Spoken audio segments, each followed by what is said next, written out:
All right. Good morning, everybody. Welcome to this session. My name is Kapil Arora. I'm a solution architect at Netapp, and I work out of Germany. And I work with multiple customers all around Europe. And I work on different proof of concepts or implementations around open source technologies. So everything that Netapp integrates with, for example, in open source environments, that's something I work on, and I help customers, and I'm always on the road going to customers, working with customers. And that's the kind of experience I want to bring in here and talk to you about Kubernetes and persistent volumes and how do you run stateful applications in a containerized environment. So before we get started, I just wanted to get an idea about the audience. So how many of you are not very familiar with Kubernetes itself? OK. So I will try to make sure that you guys all are also able to follow. But it's a little advanced session because we are going to actually look at lots of different concepts within Kubernetes. So it is helpful if you already have played a little bit around with Kubernetes. But I'll try my best to also help you guys.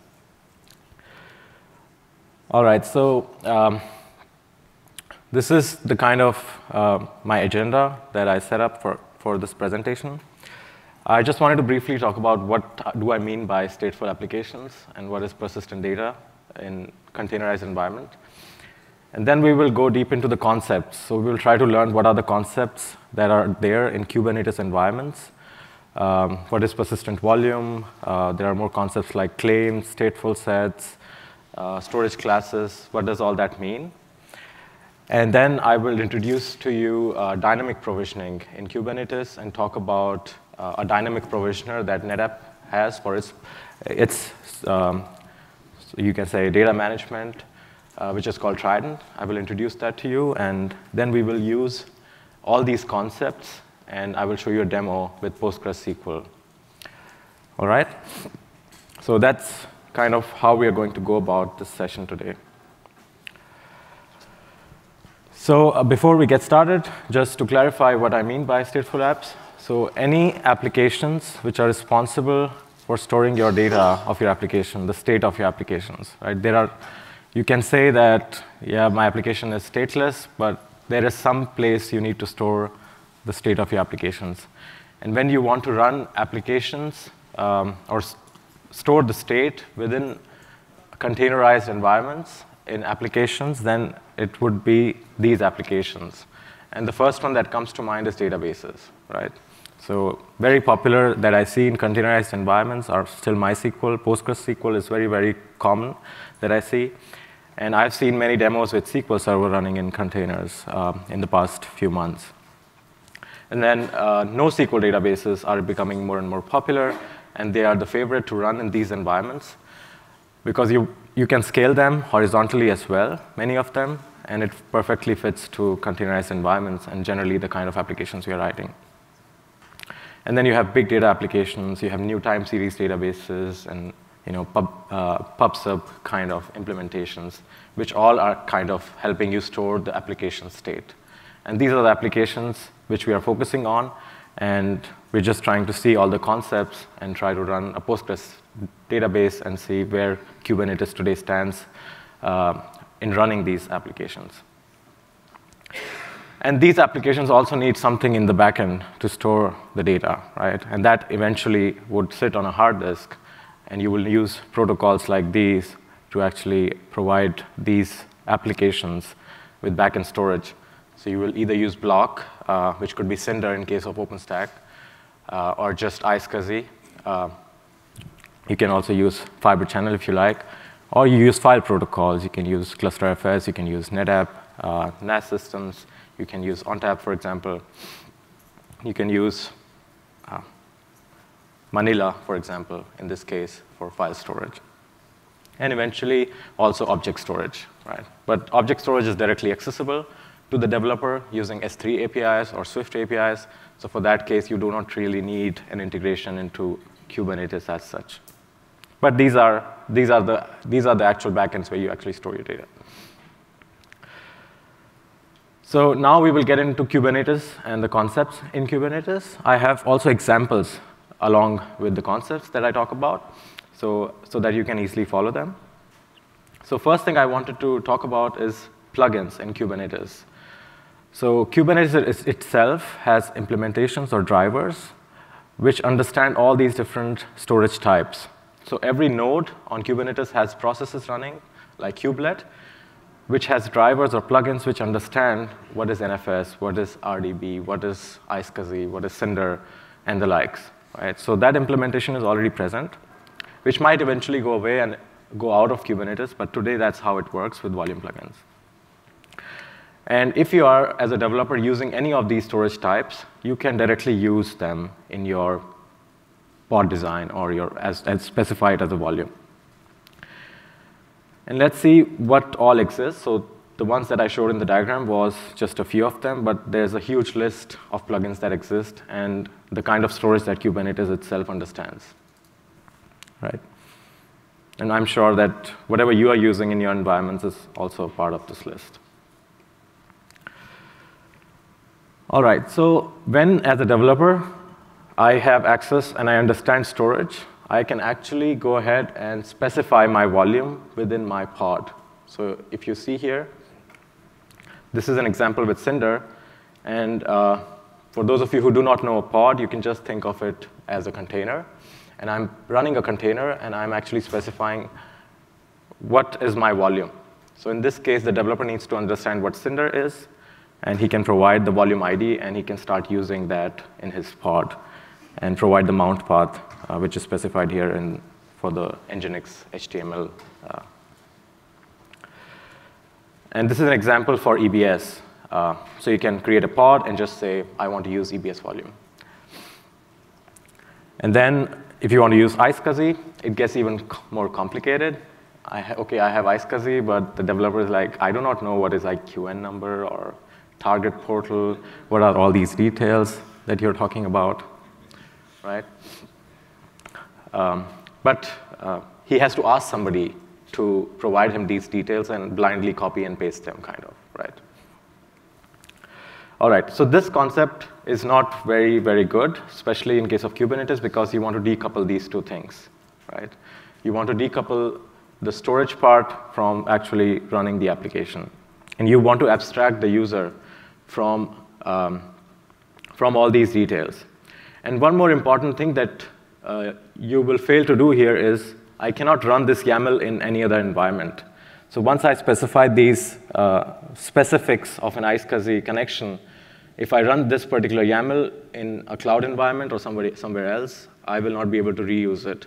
So that also completely defeats the purpose of how Kubernetes actually works. So that's why we have new concepts. And it's called the PV and PVC abstraction, which helps us decouple these concepts that we just saw, or storage from actual application. So let's see how that works. So in this environment, we are taking two roles. One is administrator, and the other one is a user. So the administrator is actually going to create volumes and will be responsible for offering these volumes in a Kubernetes environment. So he's going to create a PV object, persistent volume object, which could be any of these volume types, NFS, iSCSI, Cinder, whatever probably is in your environment.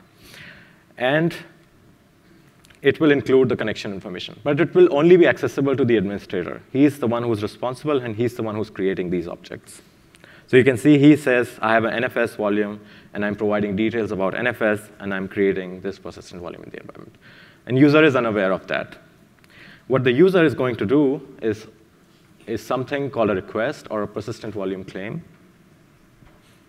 So he's going to create a persistent volume claim and say, I need storage, or I need data to store my persistent data, and I want to create a claim.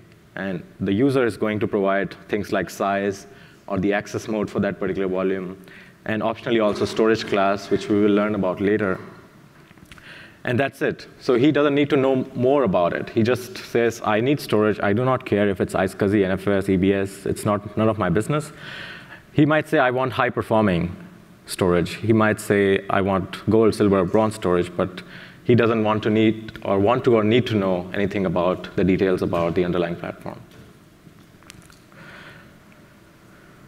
So once he has created a claim, he is allowed to use that claim in his pod. So he can actually specify the name of the claim and then run his application and provide the mount path as well. So it becomes simpler for the developer or the user to just create a claim and then use that claim, and rest of the business, rest of the work is done internally or is, is given to somebody else.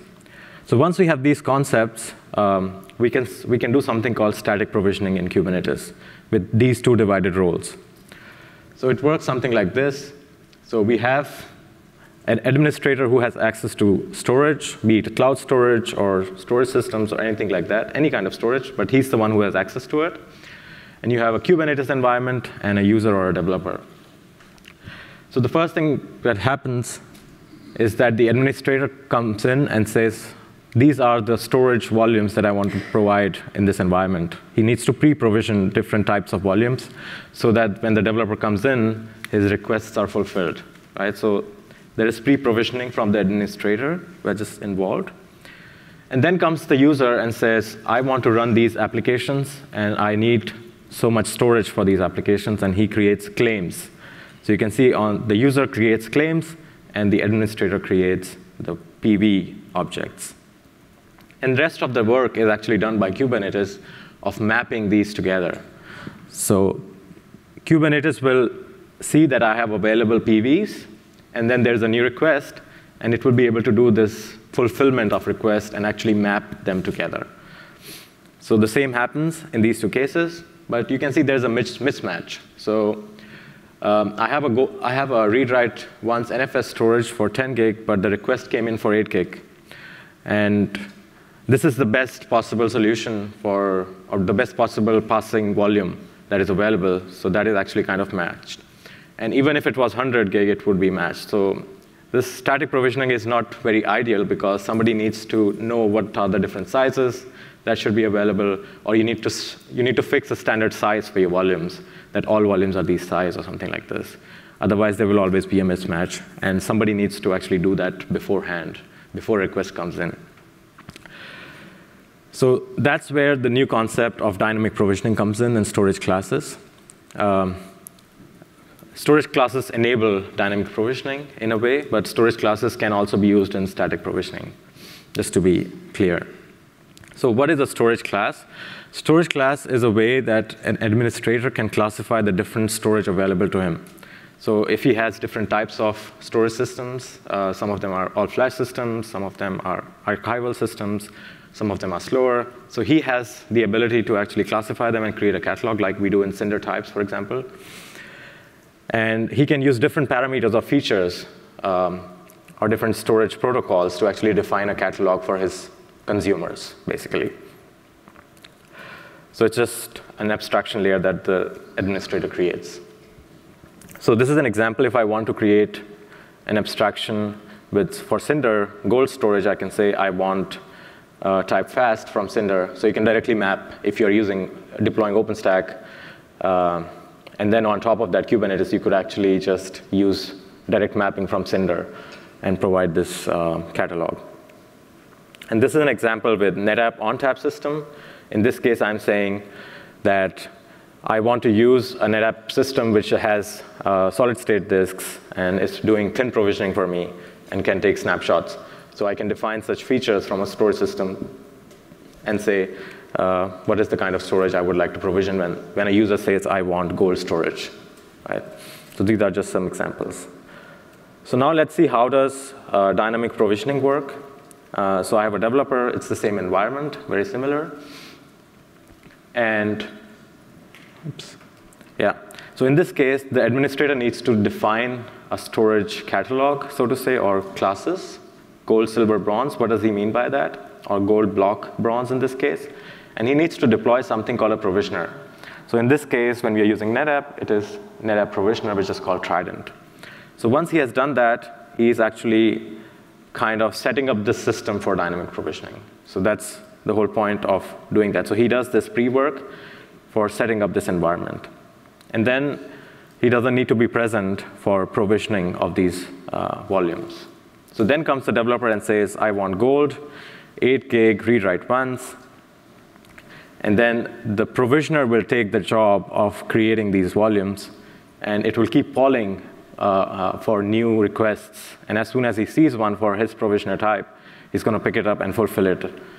And once that is completed, there is a match, and the mapping is done by Kubernetes again. So that's how dynamic provisioning would work. And this is more self-service, more intuitive, more easier for developers, and we do not need anybody to do pre-provisioning. So quickly, I will just introduce you to Netapp Trident. Netapp Trident is basically one platform to support all storage orchestration needs or data management needs that you have on top of all Netapp platforms and also cloud platforms. And they fulfill requests for Kubernetes, Docker, or any kind of orchestration requirements that you have in containerized environments. So you'll have one platform to use. And currently, it works for Kubernetes as well. So the Trident that we have for Kubernetes can work for OpenShift and Kubernetes and supports all our platforms. And the special thing about Trident is that it has more advanced features because it can also do things like cloning. So if you're interested, we have this GitHub website. It's a completely open source project. We have an open source community with lots of our customers. And we also have a Slack channel, which I will share the link to later. But this is not the focus of our talk. But we will use Trident, so that's why I wanted to show you what Trident is in our demo. So those were all the concepts. And when I talk about dynamic provisioning to many people, they always ask me, OK, now the developer has all freedom, and he can just keep on provisioning volumes without any control. But that's not true.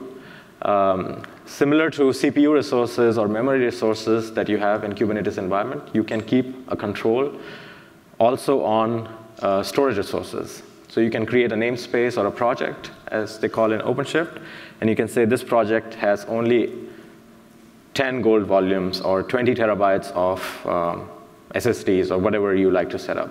And then they are limited to that particular environment. So you will do the same for CPU and memory, and you have to do the same for storage and keep those limits. And I think this is very, very important. So this is all what currently exists and the options that are available to you, but the community is getting together and building a new solution or new concept to actually bring out the storage management in Kubernetes kind of out of tree and enable that not only for Kubernetes, but for all different orchestration environments. It is a similar effort to that we have CNI, I think the container network interface. And this is currently in beta, and if you're interested, there is a spec available and also a blog, which was recently written when it was released in beta. And this will actually make sure that all the vendors who are using any kind of orchestration have to do only one implementation of their APIs, and this is what will happen in the future. Yeah.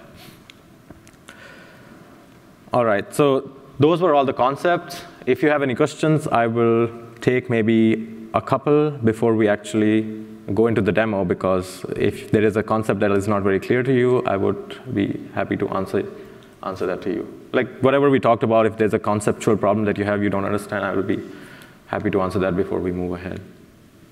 All right, so good. Yeah. Yeah, so I'm not clear how that eliminates pre-provisioning, dynamic provisioning, because somehow the mapping between the storage classes and the actual devices has to occur. So, at a macro level, or how does that work avoided? So basically, you set up a storage class, and as soon as the developer would say, OK, so I will repeat the question. So the question is, how does dynamic provisioning eliminate pre-provisioning? So actually, there is nobody provisioning anything. The provisioning is done by the provisioner, that is Trident in this case. And as soon as the request comes in, then only a storage volume will be provisioned. But you just set up the environment, you set up all the specifications, you make connections to the storage systems, and the PV object and also the actual volume on the storage system will be provisioned on request. And we will see that in the example, actually, so it probably will be more clear. So I plan to do a live demo, but I also have a recorded one, so I'm just keeping my fingers crossed so that it will work. Is it big enough for you guys to read? Right? All right. So I have a Kubernetes cluster in my lab in Munich, and I'm connected to that one right now. And it has 4 nodes. They are all VMs at this moment, so it's just a test environment. And I have different things installed here, so I will just maybe show what this environment looks like. So if I say version, you can see that I have a client and a server for Kubernetes. I also have Netapp Trident installed here, which I can also see Trident version. And it is running in a specific namespace, so I have to provide that. OK, Trident CTL, sorry.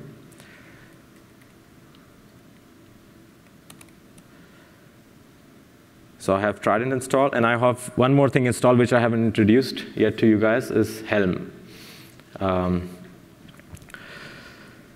So actually, I forgot I have to basically show you what I'm going to do in the demos. Then we'll go back. So this is basically what we are going to do. So I want to deploy a Postgres SQL, and Postgres SQL can be scaled, right? You can create multiple slaves and scale it. So it has a special requirement. And I have something called Helm installed in this environment. And we will see how dynamic provisioning will work and create new volumes for every instance of PostgreSQL.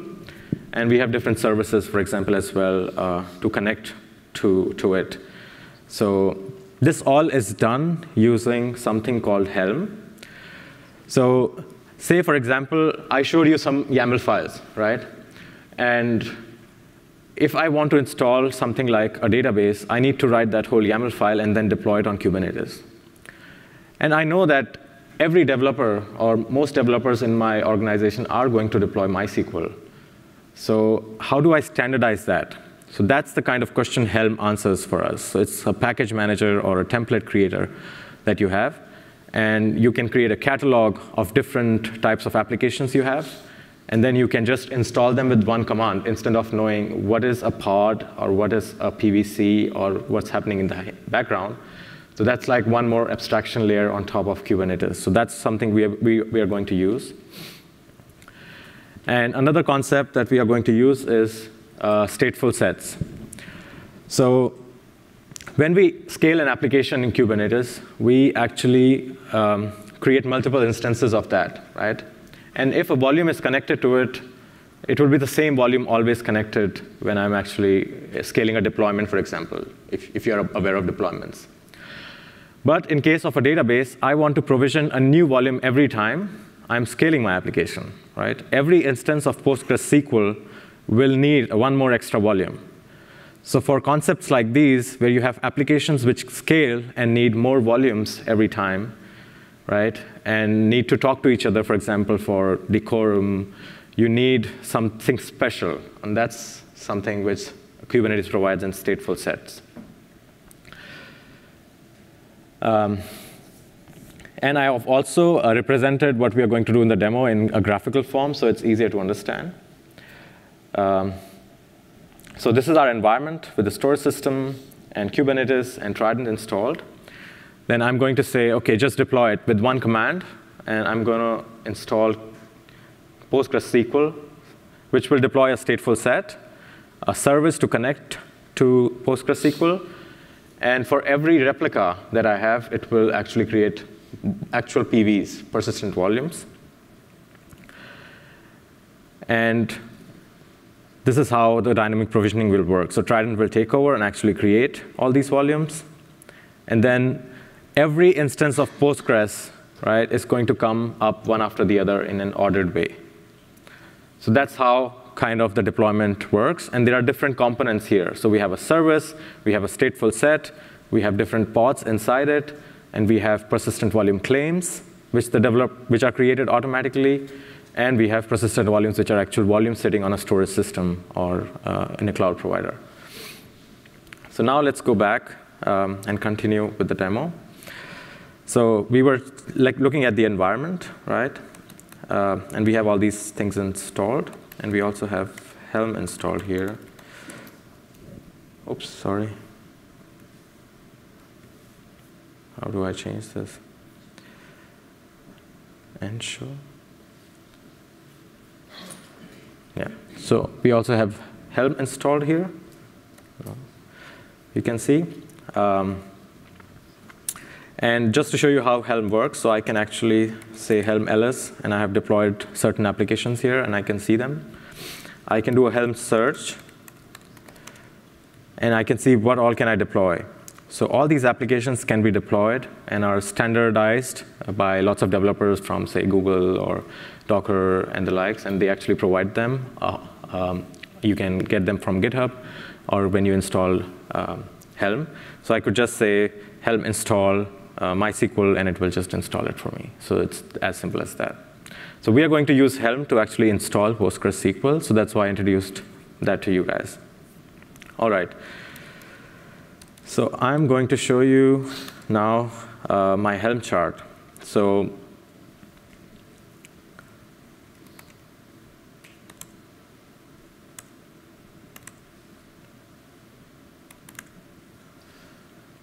I have all this on GitHub. I will share the link with you later. So this is my Helm chart. Basically, it's a folder with different templates and how you actually can consume it. And if I say Helm inspect, it can tell me how can I deploy it and customize this deployment. So I say Helm inspect and PostgreSQL.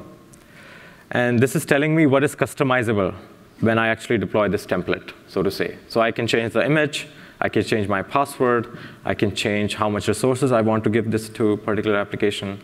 And I can also say which storage class I want to use and how big is my volume that I want to create for every PostgreSQL instance. So you can see there is nothing specific to Kubernetes. This is just something that you need to know when you're deploying your application itself, right? What is a storage class, basically? So the question is, what is storage class? So we can actually see it here. So I can say kubectl get storage class. And I have defined with different storage classes in this environment. And basic comes from a Netapp ONTAP system, and gold can come from some other system. And I've just defined what these are. So if we actually say kubectl describe sc basic, sorry. So you can see that this is a storage class, and the provisioner is Netapp, and the backend type is ONTAP system with NAS. So basically, I've just defined it, and I have Trident installed here as well. So you can say kubectl get deployment -n Trident. So basically, oh, I'm mistyping so much. That's why you should not do live demos. So I have Trident installed here. So Trident is just running in the background in another project, and I can actually create storage classes. So this environment is all set up for dynamic provisioning. And we can just, by a simple command like Helm install --name, I can give it a name, like what am I deploying, and I can say mypsql, for example, and just say, so this is just one single command, and this is very, very powerful, and it is important to understand what all it is actually going to do internally for me, right? So, and we will actually see that. So one click, and all these things are deployed for me. So it actually tells us, so it deployed a secret to store my password. It created a service account for me so that MySQL can this database can properly run and do some internal talking to each other. And then I created all these different complicated things, which probably somebody who's learning Kubernetes or who's not an expert on Kubernetes would not know easily. So you can also see that services were created, stateful set was created, pods were started, and it also tells me how can I connect to this database and how can I retrieve my password, for example. So I'm hoping that everything ran properly, and let's quickly test it if it actually works. So I'm going to run this command, which is just given to me. And so this is my password, which was automatically generated because I didn't provide one. And then I can actually run this command and try to connect to it. So let's see.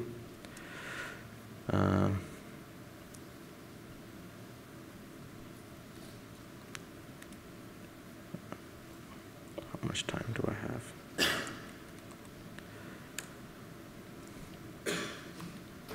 Oops.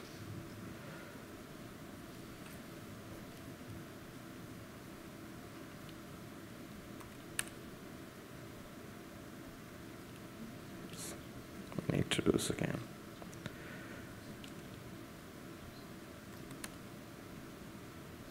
So I'm connected to the database, and I can talk to it. So for me, it was just one single command to actually deploy this database, but so many things happen in the background. Now we will actually look at it.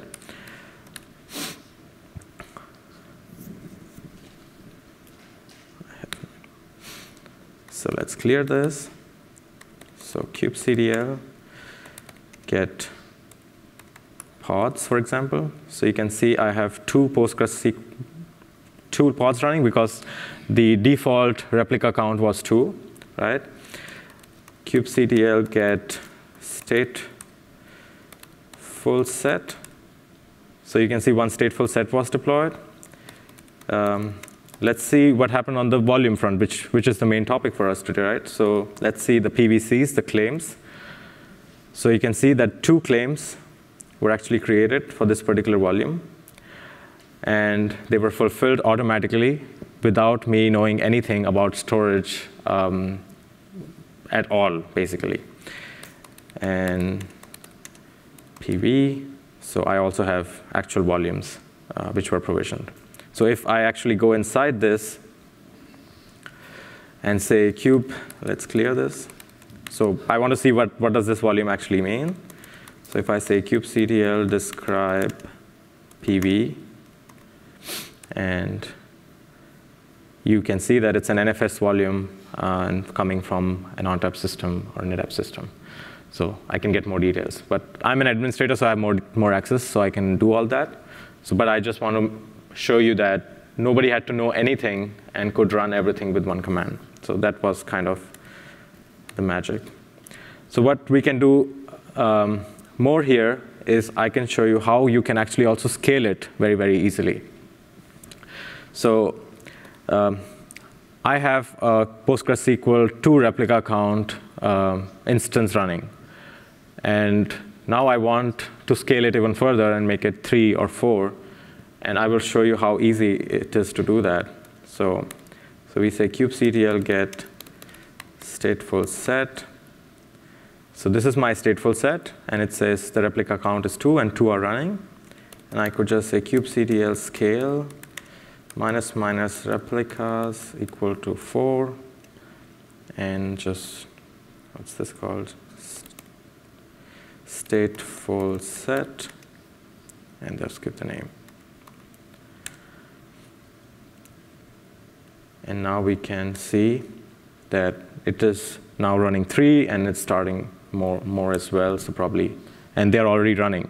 So storage was provisioned for me, new pods were created, and all happened with just one single command. So this is great. As in, just think about running these databases, and you're running actually in VMs, then you probably have to run another virtual machine, create high-SCSI volumes, NFS volumes, set up everything, and then provide your developers with more scale. Maybe you have automated everything, but this is kind of inbuilt automation that Kubernetes provides you. So if we look at the pods, I have 6 more minutes. So kubectl get pods. So you can see there are 4 pods now running for this particular application. So which I find really, really cool and easy. So lastly, what I wanted to show was it is easy to provision all this, and it is also easy to clean up everything, right? So that is also kind of an advantage, especially in your test environments or build environments. So I can actually just say Helm. Let's just do ls first, and then Helm delete -- purge, and just it takes a little bit of time to clean up everything, but with one command I can clean up the volumes. Are not cleaned up because stateful sets are designed in such a way that they will never delete the volume when you delete the stateful set. So you have to actually manually delete the volumes because it could be important data, so they just want to make sure that it's not that easily deletable. So if we see kubectl get pods, so they're all gone, and kubectl get pvc, the PVCs are still there. So I ran this in the morning just for testing. So you can see those PVCs are also still there. So you have to actually delete them with another command, and we will not automatically delete them as part of the process. But that's because of the behavior of the stateful sets. But for me, the application is gone, the resources are relieved, and everything is fine. Yes? Please, can you take the mic? How can you expand PVC and reattach? All right, so the question is, how can you expand PVCs? So from storage system point of view, it's very easy to expand volumes on our storage system. It's not very difficult. You can also shrink them. But the API to extend volumes is still in beta, so it's not yet available. So, but there will be an API soon that should be available where you can actually say, I have a PVC, and I want to extend it. So you can say, I want to increase the size, and then that will automatically happen.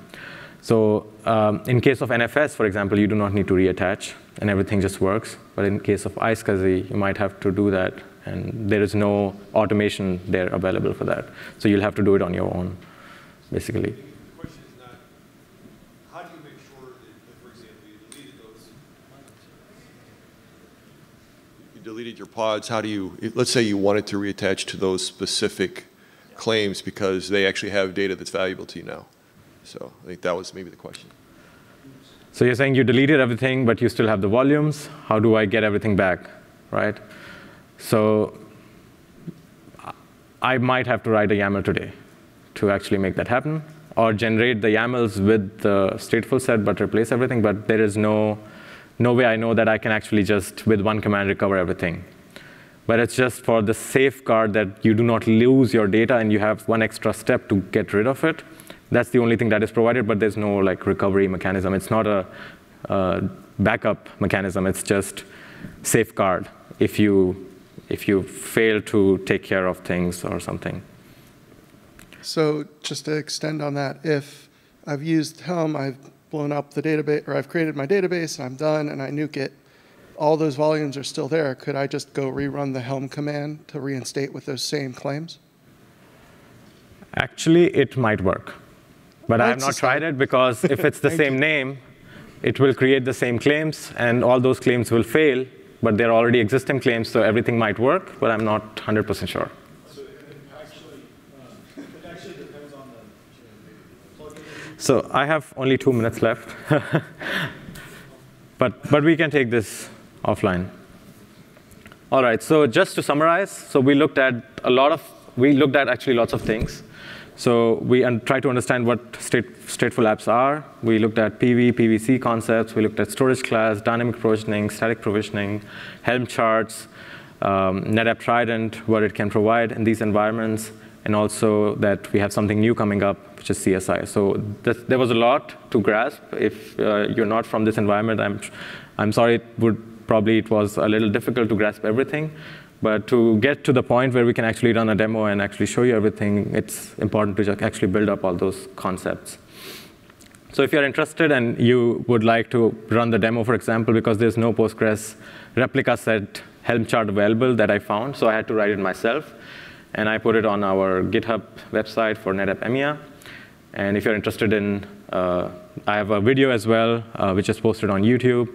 You can check this blog out if you're interested in running any databases and how everything actually works. You will be able to see the same demo on YouTube. So whatever Netapp does in this environment, we have a portal called netapp.io where we do everything related to open source. I personally work with lots of customers in Europe, and most of them are actually on our Slack channel.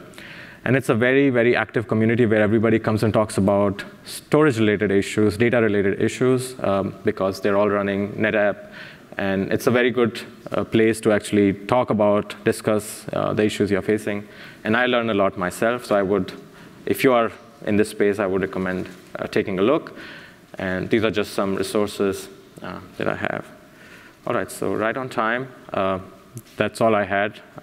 Thank you very much.